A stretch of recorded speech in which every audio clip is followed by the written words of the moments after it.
As we look at the year ahead, building societies are dealing with constant change and growing pressure on resilience, including a regulatory focus.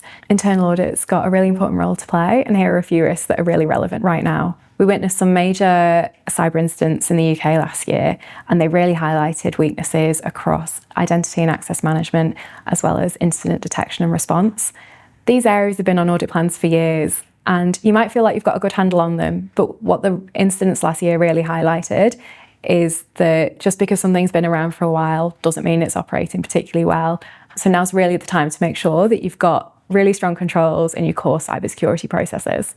Change is another key area. We talk a lot about the amount of change that building societies and banks and insurers are going through, and the investment in technology. And we're quite well versed to an extent of internal audit, providing that real-time lens to provide that assurance during program delivery.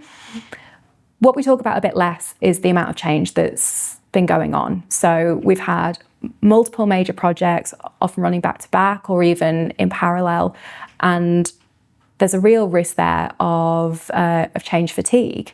And so what internal audit should be doing is taking that step back to provide that organisation-wide view of how is change being managed broadly across the organisation? But equally importantly, how are we protecting against change fatigue, and how are we protecting day-to-day operations while change is going on?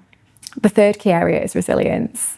Everyone's talking about it. Everyone's spent time identifying and mapping out their important business services. But how does that translate to internal audit? Up until now, internal audit is focused predominantly on looking at individual processes or functions or systems, but that doesn't really support resilience because it doesn't align to how we think about business services. So internal audit needs to reframe how we look at the business to provide that joined up view of where risk lies within our most important business services so that we're really supporting organisational sustainability.